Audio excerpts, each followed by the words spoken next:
Hey, good evening, everyone. Welcome to Not Quite Prime Time. It is episode number 10. It is Chris, Jen, and Matt. Hey, guys. How are we all doing tonight? Good.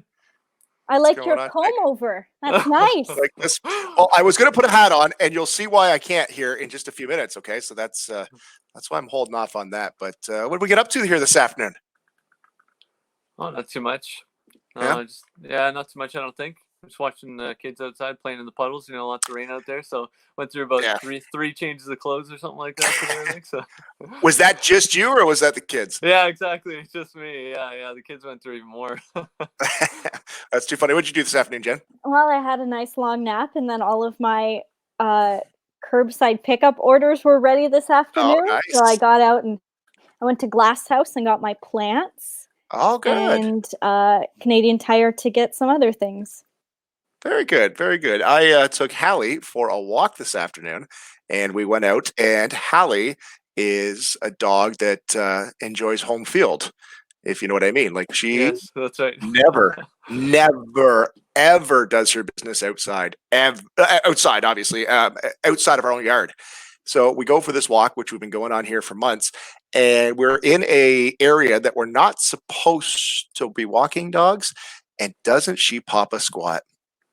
Right in the, it was a schoolyard. We're not supposed to be walking dogs to schoolyards. So she pops. I don't have anything, so I had to come home and then drive back. Oh, this is the second time this has happened.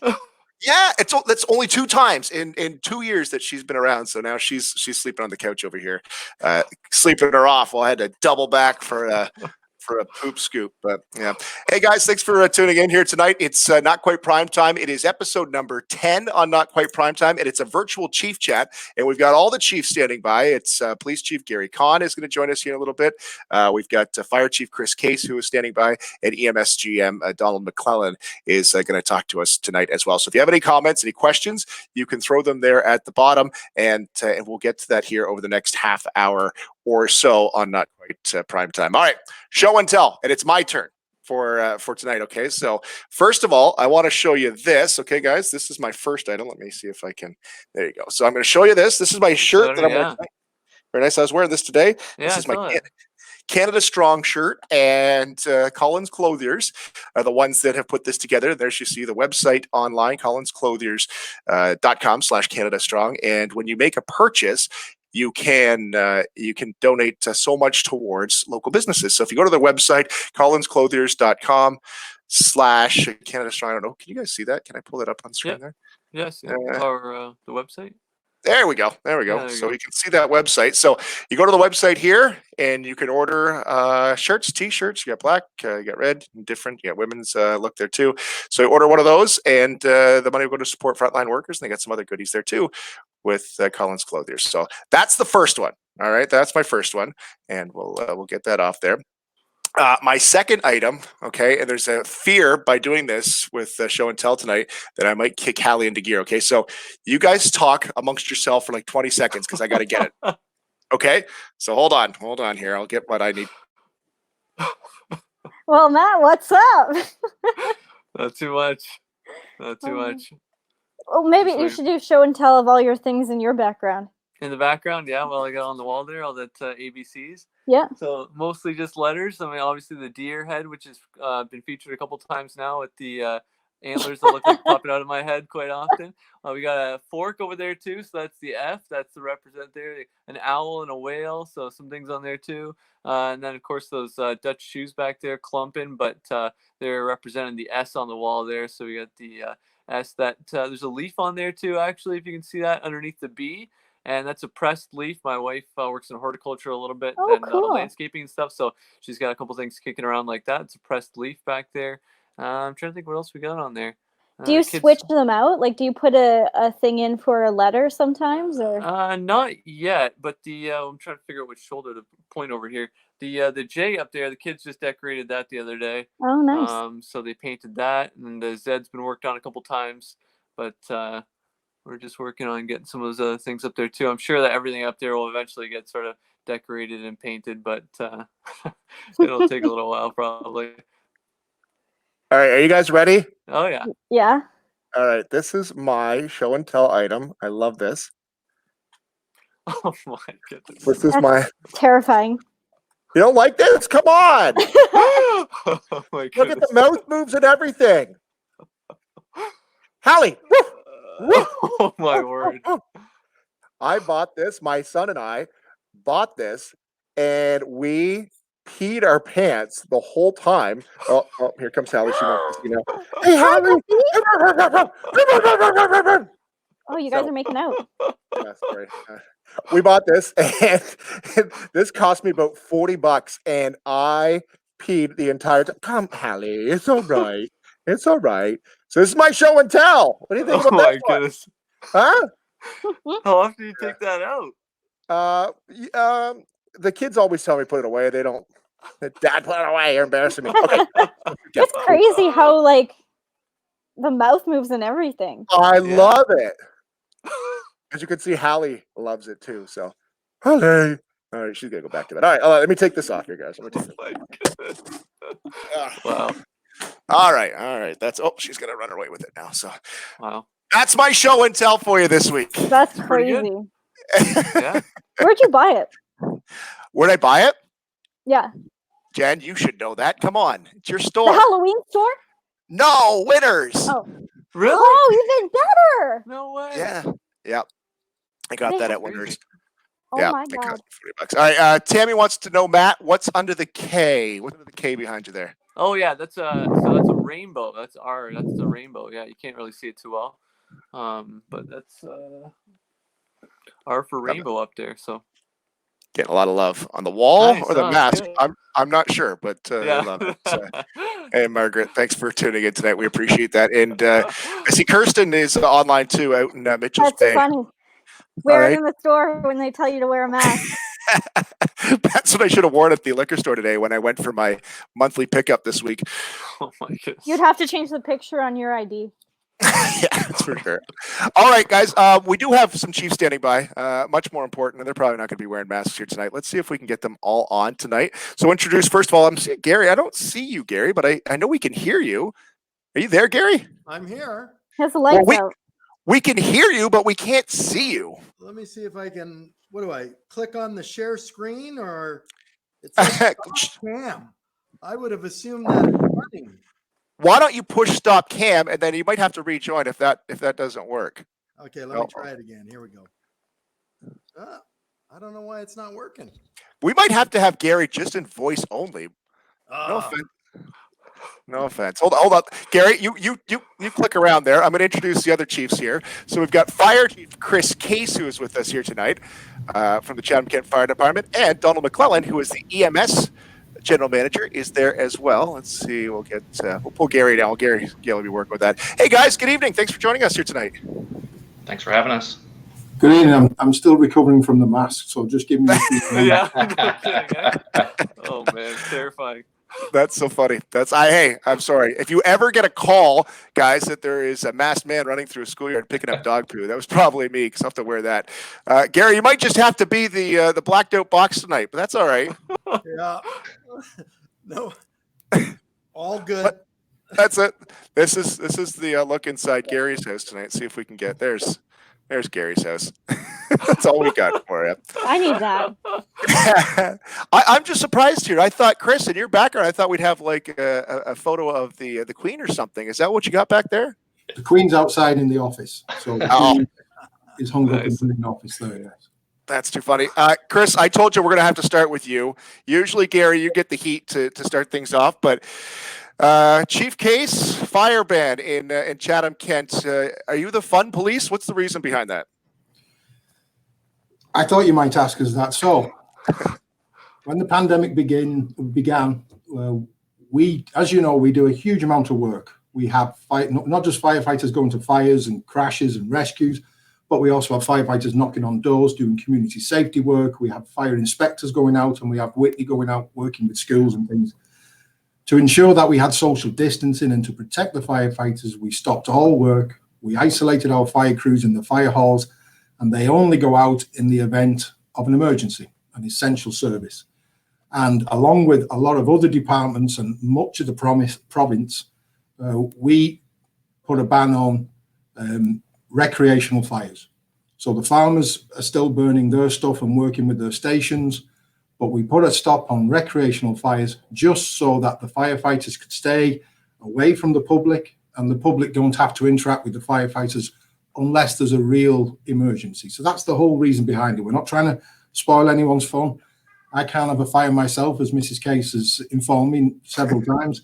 And all we're trying to do is to just keep everybody safe during the pandemic phase. I can't wait to get things back to normal and not only be able to allow people to have their s'mores and their marshmallows, but also to allow us to go back out and do that great work where we knock on doors and we meet with the public. So in a nutshell, we're not trying to kill anyone's fun.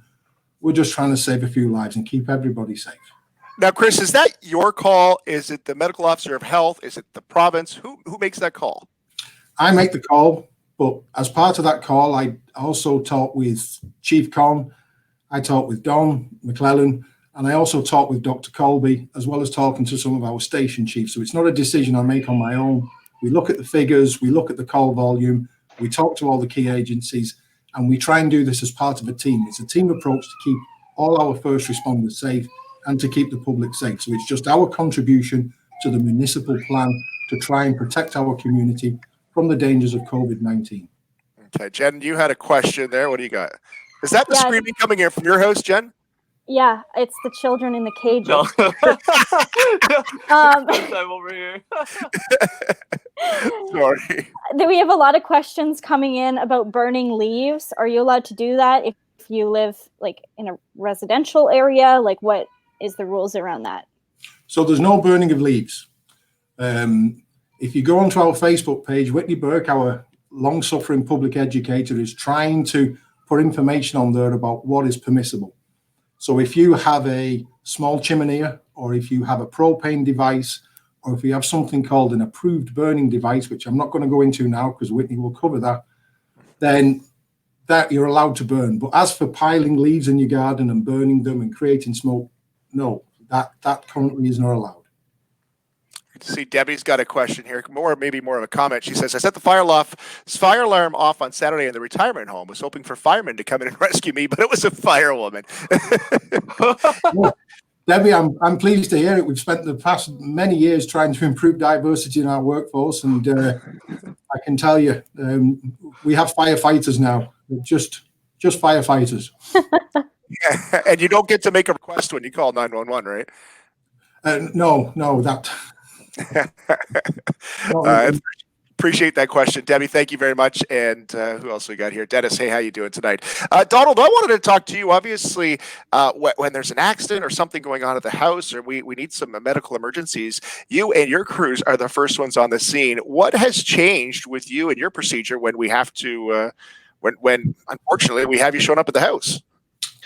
Yeah, that's been probably the biggest change in our world with our paramedic staff. A couple things have changed since the start of this pandemic. The biggest thing is the comm center. So when folks get put through the dispatch center to get information on what's going on medically, they're asking certain questions that are related to symptoms around COVID-19. That helps prepare our crews to be situationally aware that, hey, this might be a call that requires a certain level of protection, just so that we can, keep those paramedics safe and we can provide the best level of care. We've had to change a couple of the protocols to how we treat people, obviously with the best interest of keeping everyone safe. So there's been some revisions around that area. And then how we collaborate with the hospital. We need to give them, proper heads up so that they can prepare and, direct us to a certain room if need be. So there's been a lot of conversations, a lot of great partnerships. Chief Case and Chief Conn, we talk quite frequently on how we collaborate on the front line to keep all of our personnel safe. And then other stakeholders, public health, Chatham Kent Health Alliance, and many others. So that's probably been the biggest change is the level of interrogation, and then what we're wearing for protection. So people are probably seeing us in gowns and masks and shields and all that sort of stuff. That's just to keep our staff protected, but it's also to protect our patients and their family. So we've been really grateful. I think a lot of our patients and family have been really cooperative in that new way we do business right now. But safety is the number one priority for everyone that we have to achieve. So Donald, let's say I've got my dog mask on and my dog attacks me and bites me, and I have to call 911.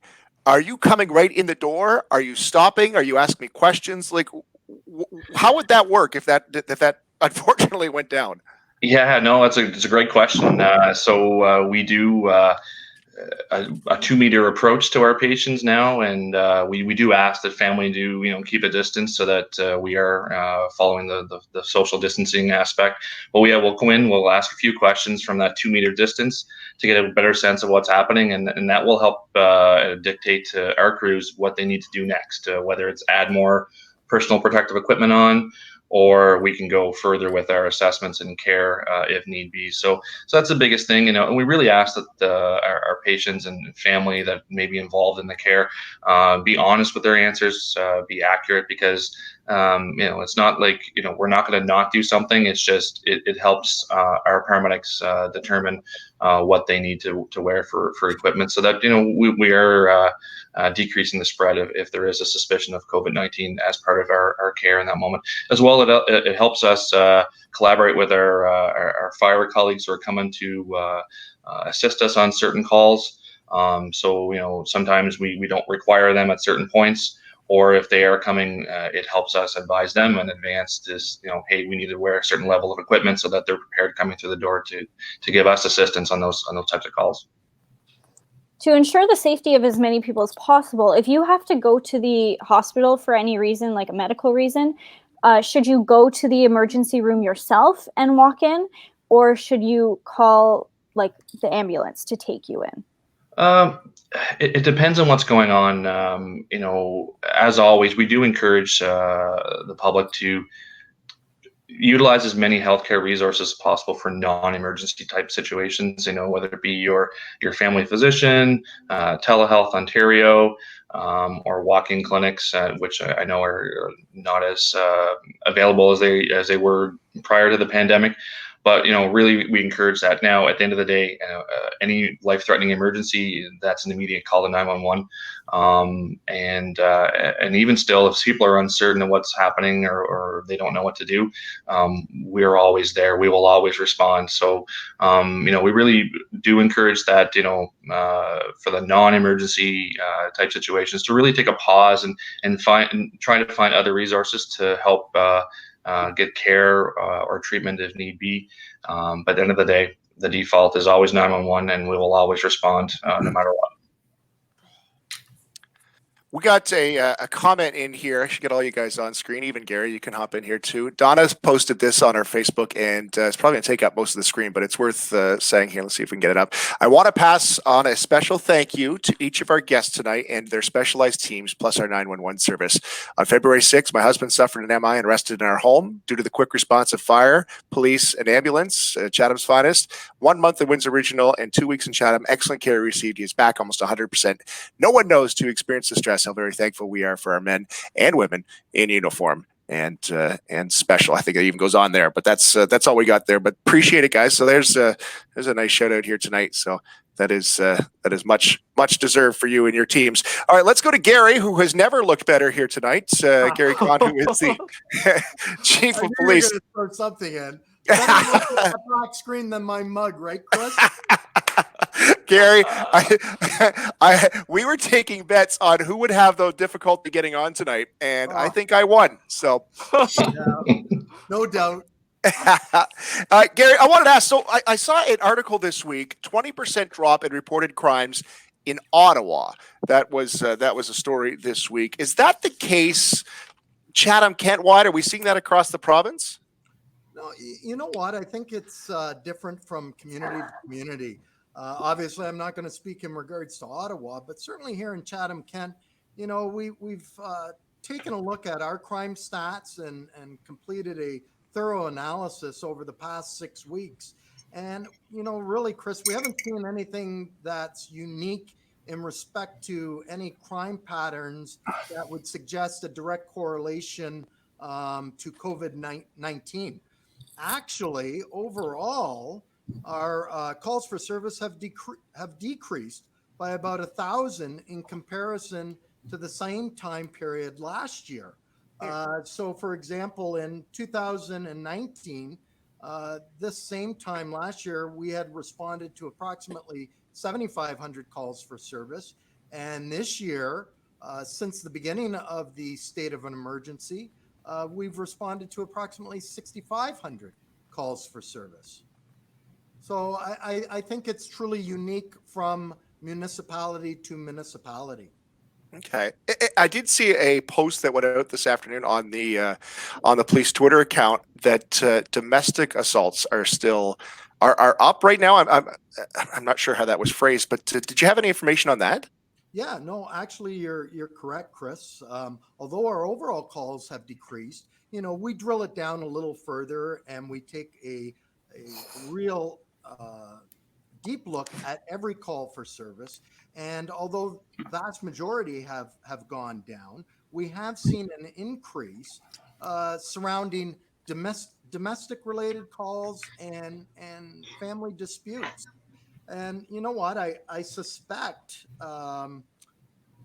as stressors such as losing jobs, financial pressures, and all those increases and related stress does have an effect on people, and it may facilitate in some of these calls that we're receiving in respect to family disputes due to having to self monitor, self isolate, and remain at home.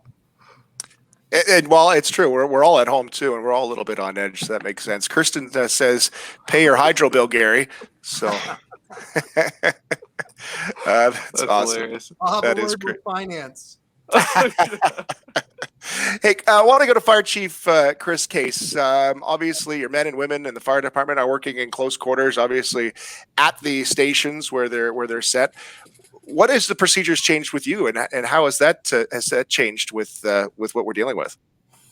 So as I said before, we effectively locked down the stations. So the full-time crews in Chatham and Wallaceburg, they come in at 7 o'clock in the morning, and very similar to Don's crews in the EMS, they have their temperatures taken, they get surveyed, then they do a deep clean of the station, and they only go out if they really have to.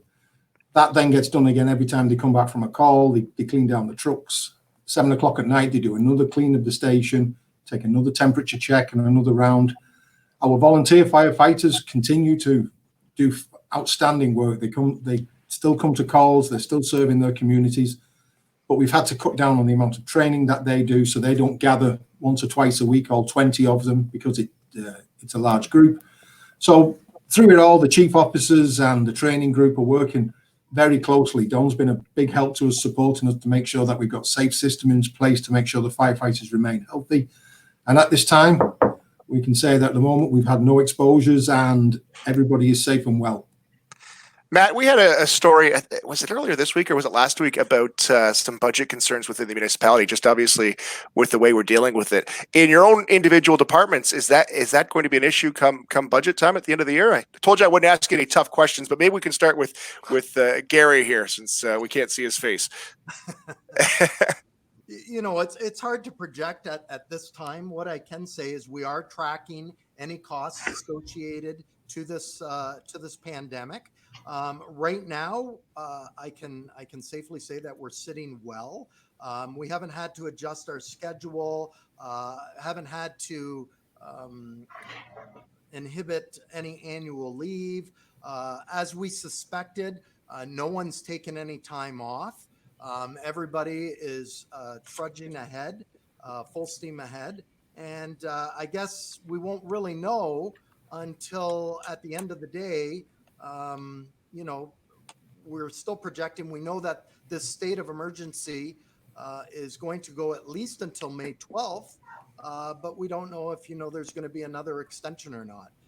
So I always say the devil's in the details, and I think we'll wait until this is concluded, and at that point we'll do an evaluation and assessment in regards to our finances.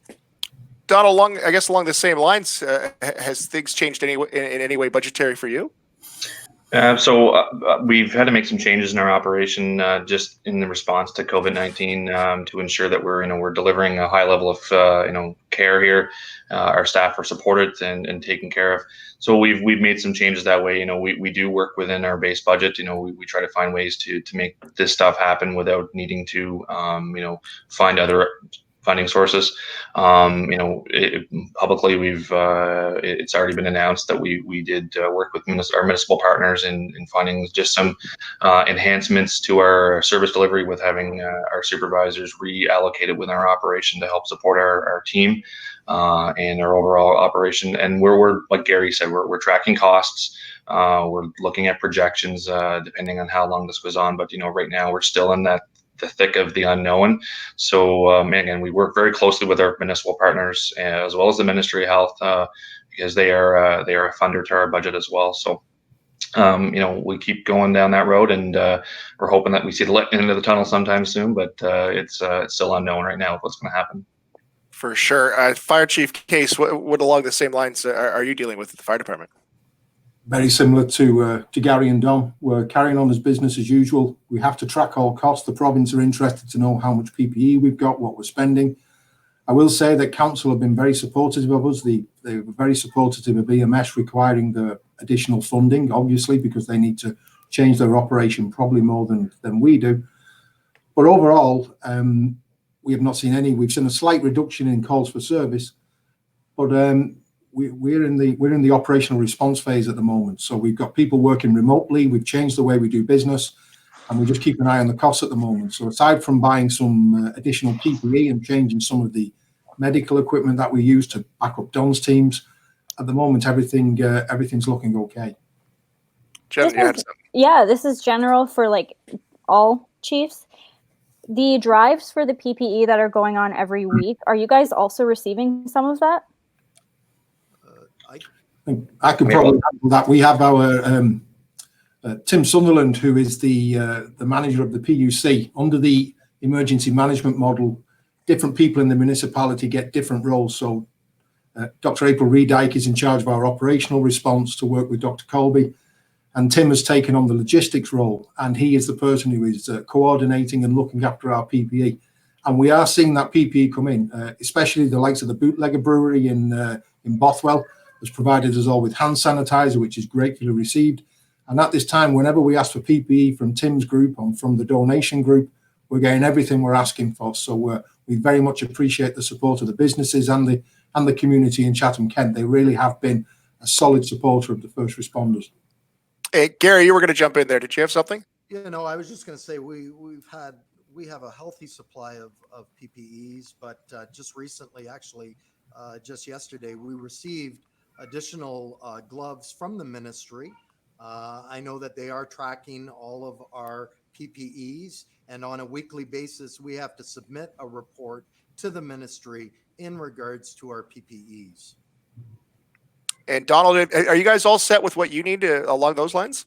Yeah, so prior to the pandemic hitting, we were trying to prepare for it with our stocks and increasing them.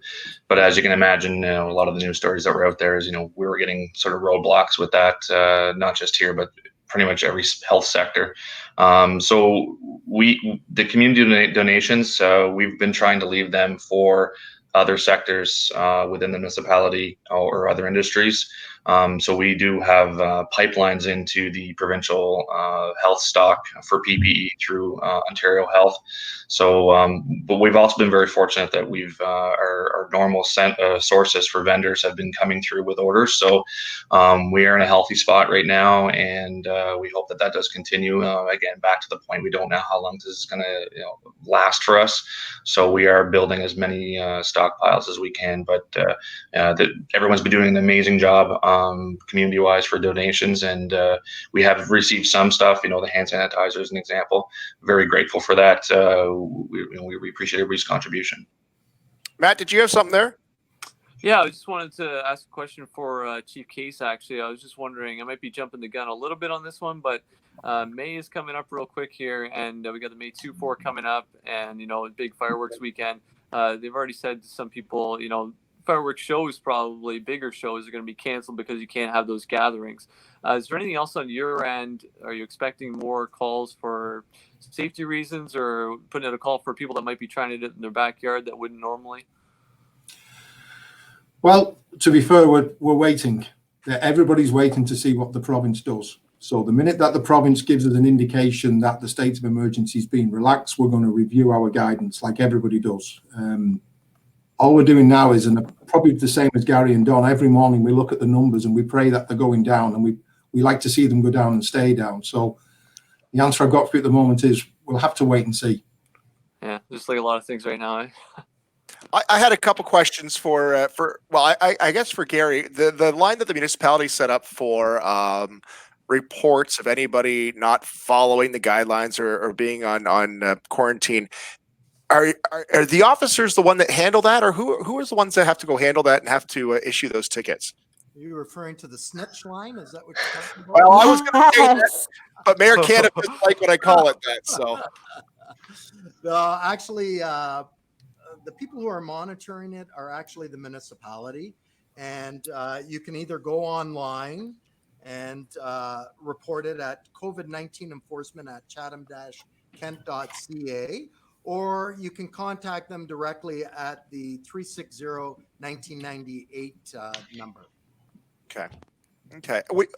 Was it this morning, guys? We were talking about that speeder who was caught, I think, in the Detroit area going 290 kilometers an hour. And then we were reading and talking about, it seems that there's more speeding tickets right now because there's less people on the roads. People have the freedom to maybe give that lead foot a little more work. Are we seeing that locally, Gary? Yeah, you know what? Just recently, last weekend, this week, we put out to the media a couple of people that we had stopped and charged with stunt driving, which is in excess of 50 kilometers over the posted speed. We haven't done an analysis surrounding HTA offenses, but we soon will. And I suspect that because there is less traffic, the data will show that, there's less people out there, the numbers are lower, but those that we are catching speeding, they are really driving over the good speed limit. I don't know how to put it. I mean, it's just the ones that we have caught, yeah, they are driving really in excess of the posted speed limits. Debbie's questioning 290 kilometers an hour. And that was in the Michigan area. So that's ridiculous. I don't even know my vehicle will go that fast. And then one last one here, guys. We'll let you go. Kirsten wants to know: are they ticketing people for being too close in a boat, for instance, or in a park, or walking on the beach? Gary, do you want to handle it? Yeah, you know what? Kudos to our community. Over the last 6 weeks, the vast majority of the people that we have been interacting with, and I don't want to speak on behalf of Paul Lucina and his group, which is, bylaw enforcement, but, most people are obeying the law. They understand the offenses under this Emergency Management and Civil Protection Act, of which there are 7 orders surrounding, for example, social gathering, non-essential versus essential, the parks, the playground equipment. And we both, by law enforcement and police, we started the first few weeks with a graduated approach emphasizing enforcement. So we've given out a lot of warnings. We've responded to over 1,000 calls for service in regards to potential breaches in respect to these orders. And as a result of that, I know we've issued over 300 or close to 300 warnings. But that being said, there has only been 2 actual charges laid over the last 6 weeks. And one was in regards to social gathering, and that was at a private residence. And the second one was actually in respect to a non-essential business that Paul Lucina and his group, the bylaw enforcement officers, had warned several times and really left them no other recourse but to proceed with a charge. All right, Jen, you had something there. Yeah, I have a question for Gary. When everything lifts, stores are open, we're back to normal. Am I allowed to call the police if someone is standing behind me too close in the winner's checkout line? 'Cause this has been an issue for me. They're invading your personal space, right? Yeah. Too close. Just Yeah. like you don't need like here's me. Yeah. Here's the person. Like you don't need to be that close. You know what? The social distancing or physical distancing, they recommend 2 meters, which is approximately 6 feet.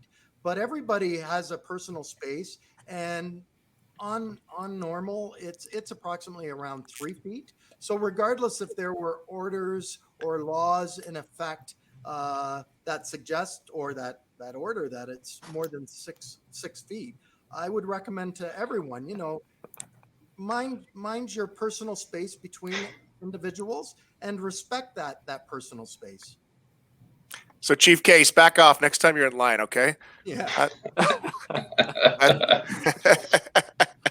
A little too close.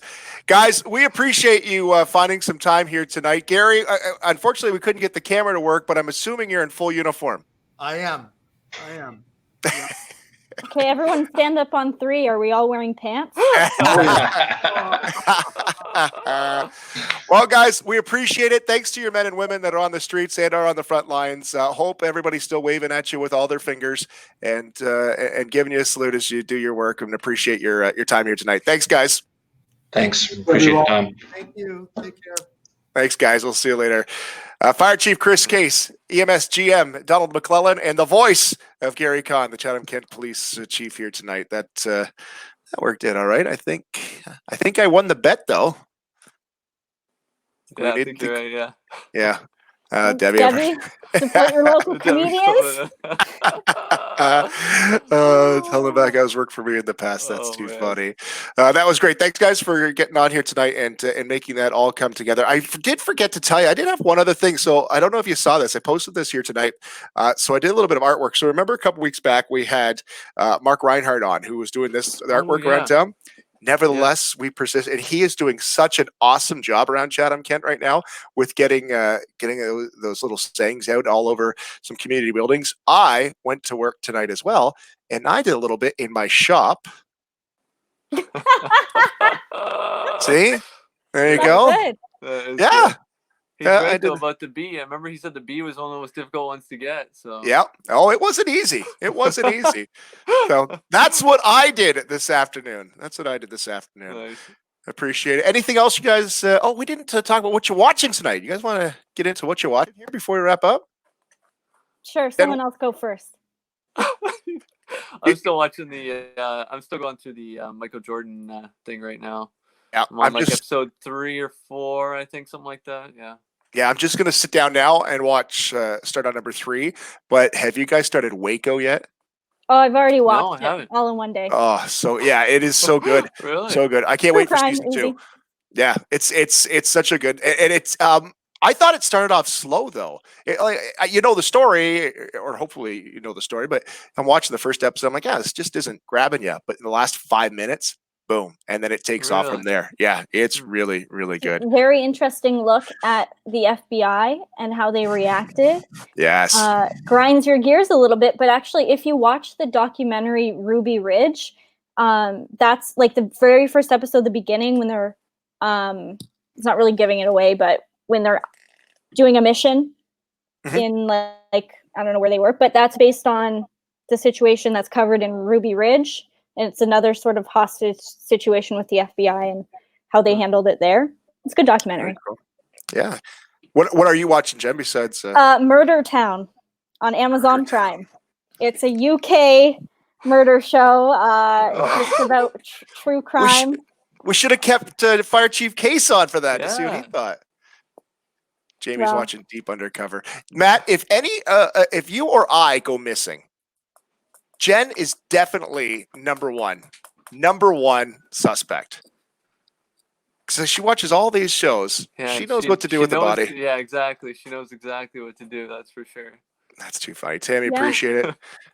Paul, yeah, you can make a song request, but no way I'm playing it for you right now because we can't do that. Sing it. That's too funny. Well, guys, that's it. We appreciate you for tuning in here tonight on Not Quite Prime Time, episode number 10. Thanks again to Police Chief Gary Conn, the voice of Gary. It was just fitting that Gary is the one that could get the camera to work. Fire Chief Chris Case and EMS General Manager Donald MacLellan here tonight on the Not Quite Prime Time. Any final words, guys? We all good? Maybe he has, those privacy things that people put on their webcams, so like FBI can't watch them. Maybe he has, like one of these. Just covered over top, yeah. Because that's what I'm going to do next time. Well, doesn't your mom, I know my mom, she just puts a little piece of tape over the camera because she's like, that's how they watch you. That's how they're watching you. That's what Gary does. People have told me to do that, and I'm like, no, that's just rude. They've been watching me for my whole life, and now I just cut them off. Jen's life is a true crime documentary. It's going to come out in a couple of weeks. That's awesome. Hey, guys, thanks for tuning in. Not Quite Prime Time, episode number 10. We will talk to you again tomorrow morning, bright and early on 94.3 CKSY.